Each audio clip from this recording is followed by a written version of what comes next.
Hey family, and welcome to Danielle Inspires.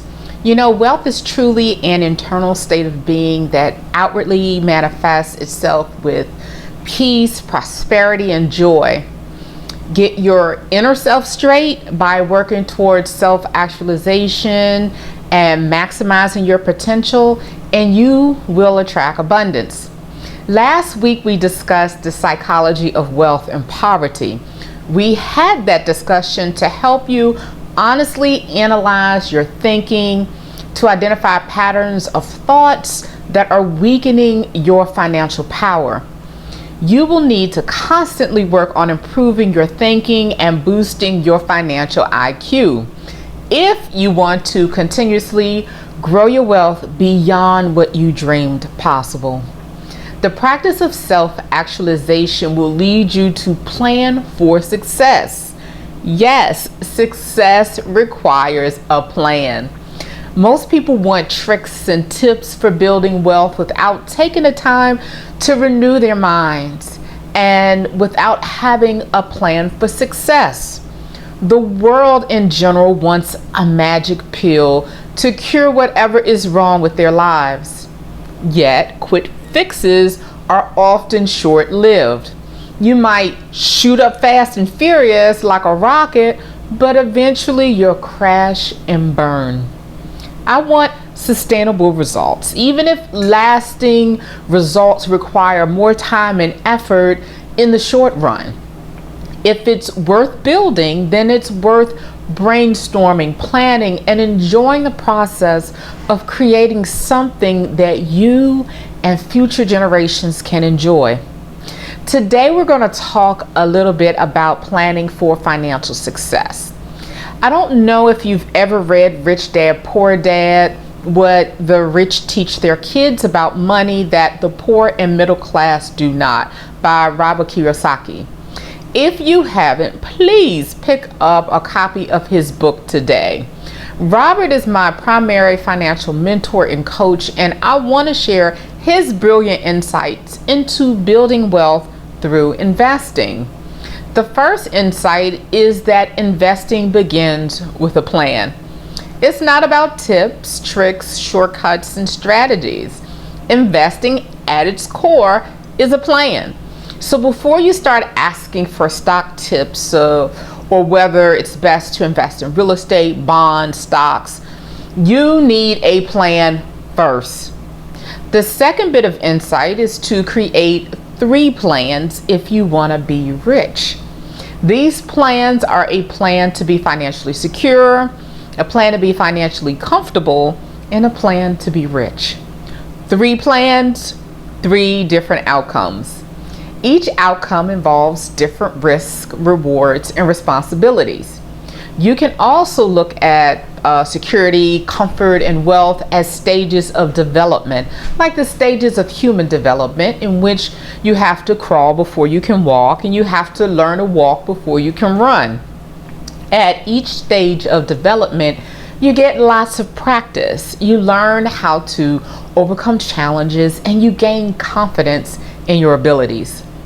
Often what stimulates our desire to go to the next level of growth is being around other people who are doing what we want to do. If most adults in a child's life run instead of walking, the child would have great incentive to learn to walk and to quickly move on to running. It's common for humans to follow the norms they see and more challenging for them to break away from the pack.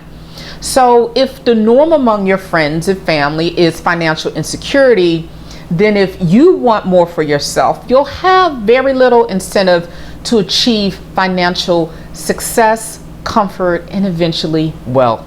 Investopedia provides this general definition of financial security: having enough financial assets to cover your expenses, emergencies, and retirement without having any concern of running out.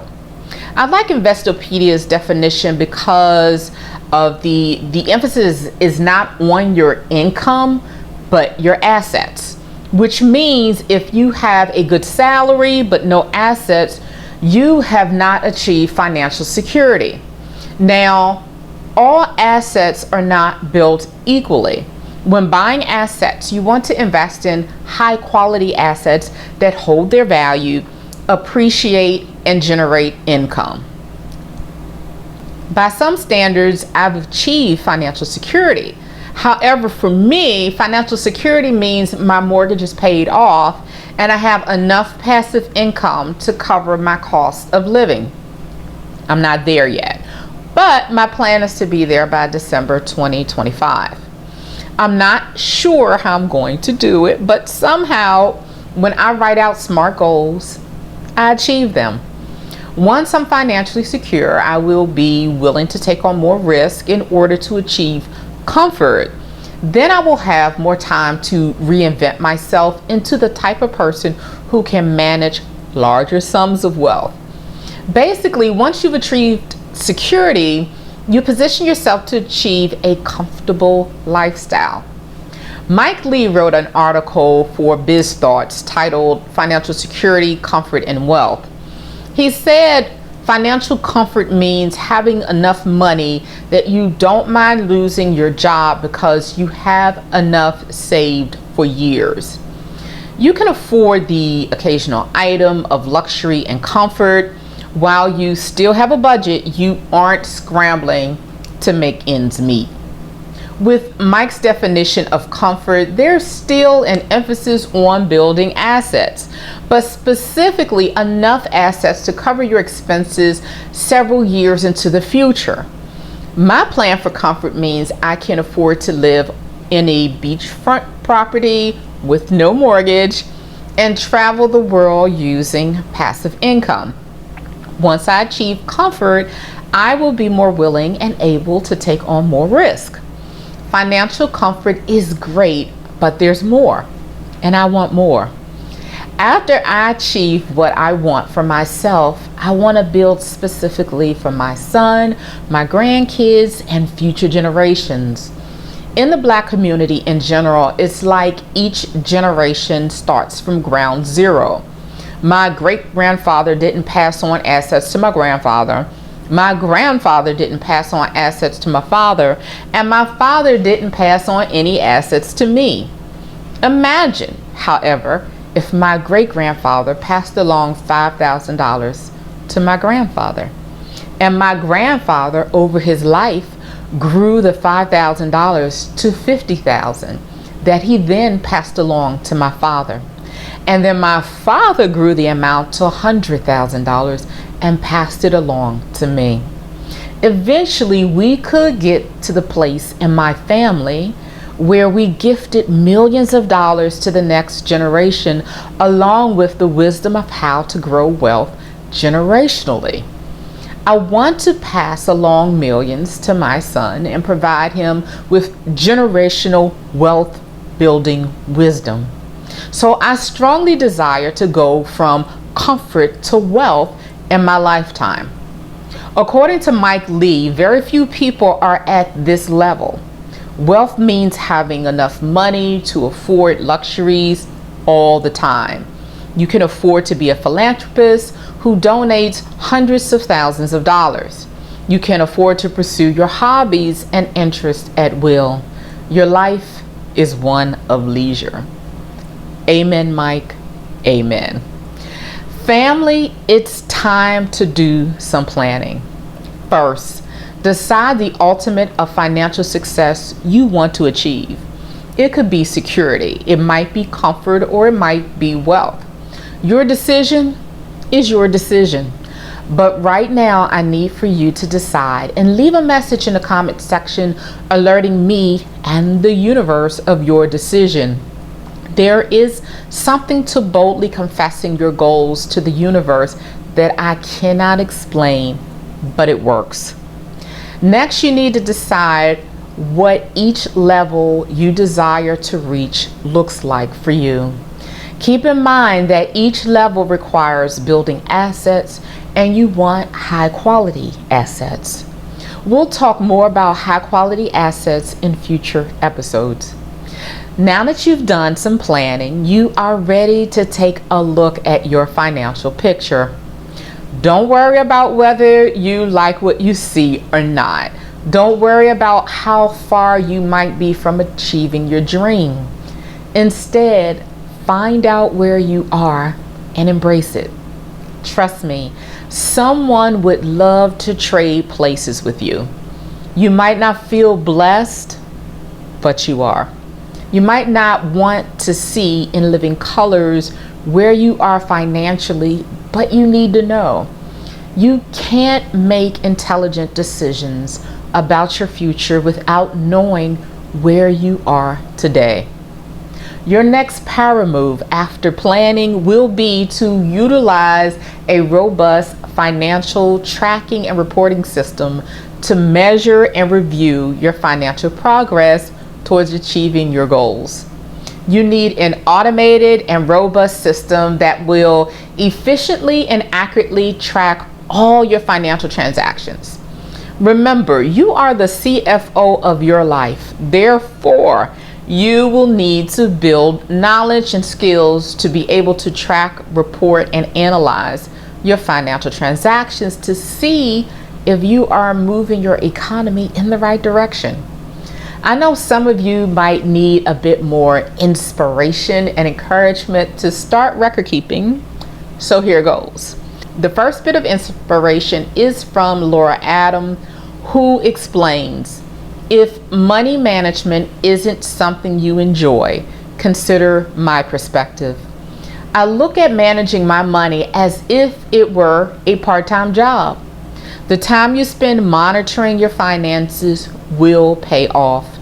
You can make real money by cutting expenses and earning more interest on savings and investments. I challenge you to find a part-time job where you could potentially earn as much for just an hour or two of your time. The next bit of inspiration or admonishment is found in Matthew 25, verses 20 and 21. So he who had received 5 talents came and brought 5 other talents, saying, Lord, you delivered to me 5 talents. Look, I've gained 5 more talents besides them. His Lord said, well done, good and faithful servant. You were faithful over a few things. I will make you ruler over many things. Enter into the joy of your Lord. This faithful steward kept track of his blessings. He had 5 and he earned 5 more. He was faithful over a few things, then became ruler over many things. Ecclesiastes 3:1 verses 1 through 2.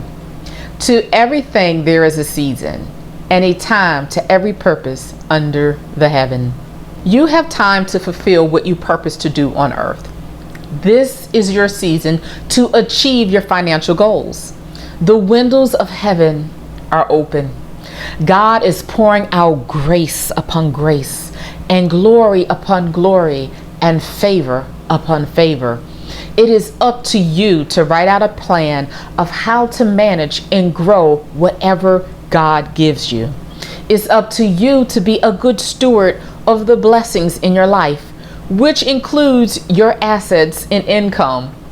Good stewardship involves recording and reporting your financial transactions and analyzing your economic performance over time.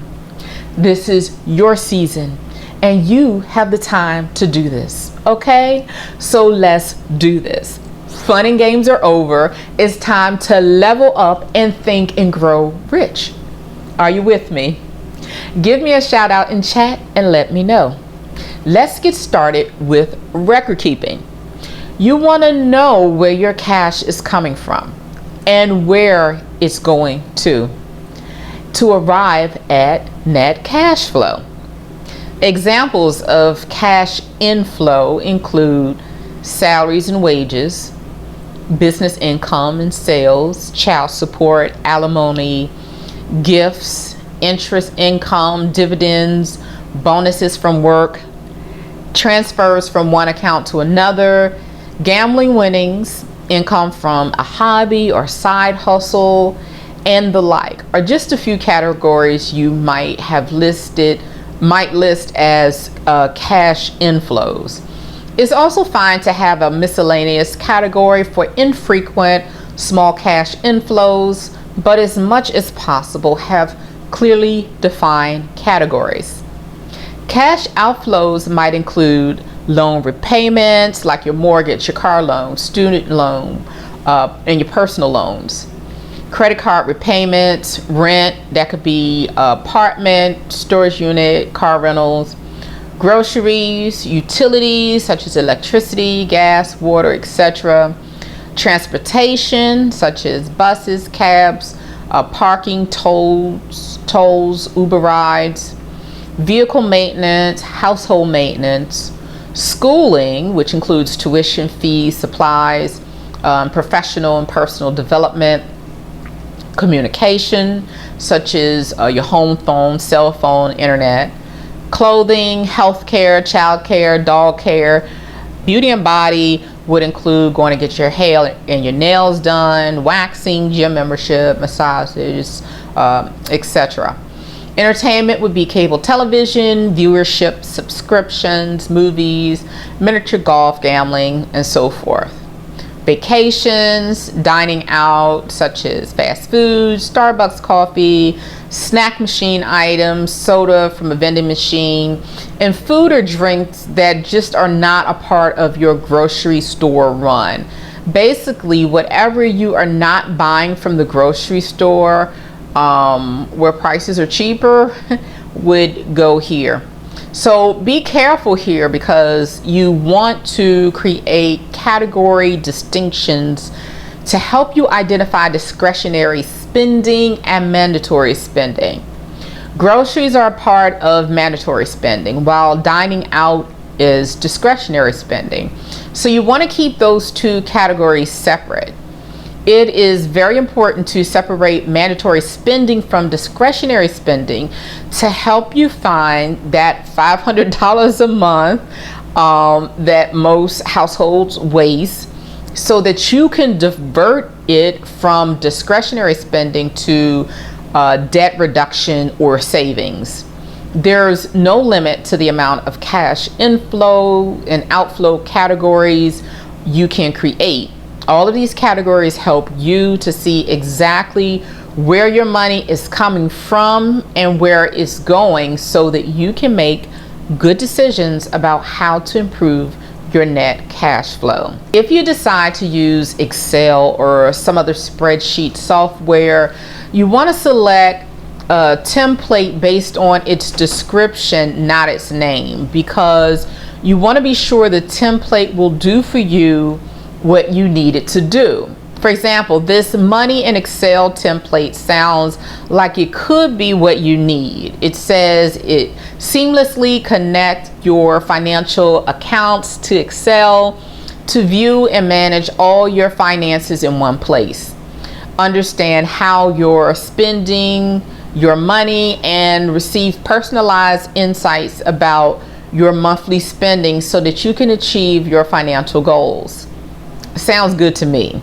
I like the phrase personalized insights about your monthly spending. That's something we need. You might be the type of person who frequently looks at your bank account transactions online, but you need to have all those transactions from all of your accounts summarized into meaningful categories that you can analyze in different ways. A robust financial tracking and reporting system will do that for you. A good financial system will track your income and expenses painlessly, sync your bank accounts, automatically download and categorize bank and credit card transactions, can be accessed from your phone or tablet, allows importing data from Excel, and will have robust budgeting and reporting tools and other features. Once you've selected a record-keeping system and are tracking your cash flow, say for at least 3 months, you will be prepared to create a spending plan. I like to use the term spending plan instead of budget because the former acknowledges that it's okay to spend money as long as you're spending according to a smart plan. I don't want you out there spending compulsively anymore. Spend with the intentions of building wealth. With a spending plan, our focus isn't on minimizing expenses, but on spending our money to cover mandatory expenses, pay off debts, boost income, and buy high quality assets. So by all means, spend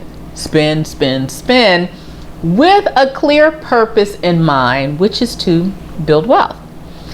Unfortunately, we're out of time, but we will continue this conversation next week. Take this week to implement what we've discussed thus far, and you'll be in a better position to act on the new information coming up in a week. So until next week, be bold, be great, and be inspired. Ta-ta. Thank you for joining me for another week of Danielle Inspires. If you haven't done so already, be sure to like this video, subscribe to my channel, hit the alert button so that you are aware of new content as soon as it is released, and share this inspiration with those you love. See you next week.